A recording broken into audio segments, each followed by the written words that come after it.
have. And I'm just going to pull air again because it's so cool. Y'all see Eric? Look at this, your pelvis. It is an amazing piece of equipment. It's one of the biggest structures in our body. And there's a reason for that. It carries the whole upper body. The spine nestles in with the sacrum, the 5 fused vertebrae. They don't fuse until we're teenagers. So until that time, they have full mobility. And somehow nature said, well, they ain't going to work out as we get older. And they become one thick, the thickest bone in the body to carry the weight of it all up.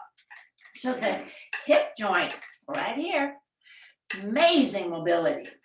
But that's also where we can get in trouble because we have to negotiate from one structure into two. And if we don't have equal balance coming from above, things get screwed below and vice versa. So the movements that I'm gonna say bye, Eric, thank you. As you stand, it's a male skeleton that told me when he came, so I had to name him something. So when you stand, now let your heels rise up. So my knees are staying straight. I just want to check in with does my spine negotiate this movement up and down? Or does one side move a little easier? So we're going to work on these are the internal obliques, the hip hikers, call them the naughty girls because they get themselves in trouble all the time. And the other thing that happens in the pelvis, we have joints in the pelvis. We have one in the front, the pubic symphysium, that's a funny name, and then we have between the sacrum.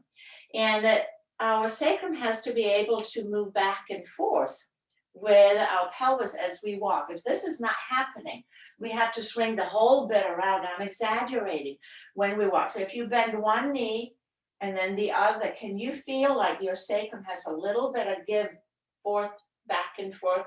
Your pelvis, one is dipping forward, one is going back. That's our walking motion. But if the sacrum is locked in place, where do we transfer that energy?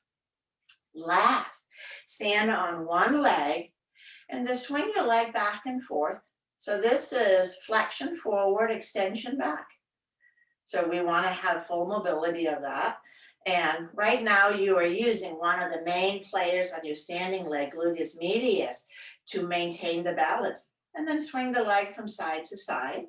So that's lateral and medial flexion. And then of course we have rotation. Turn the leg around. You can put the foot down if you feel the balance. So these are the 6 movements we have in the hip. We want to maintain those. Let's check the other side. So first is flexion and extension. Extension, the psoas, mighty psoas, has to have the length. If it doesn't, no extension.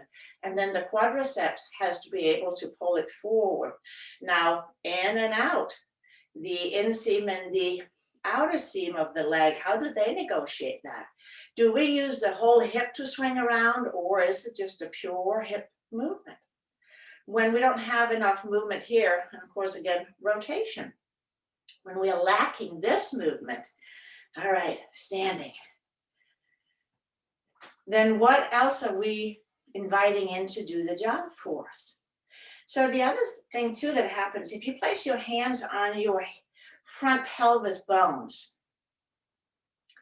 then this is really good to do in front of a mirror. And do that little hip hiking thing again that we did.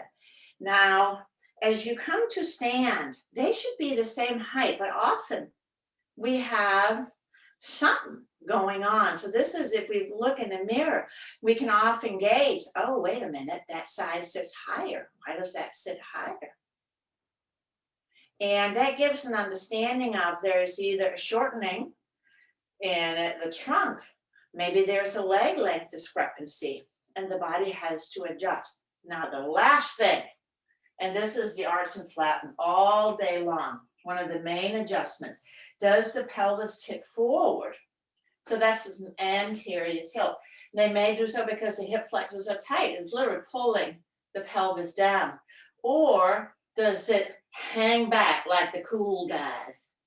And that may be because that again, hip flexors are snug, but the hamstrings even more so.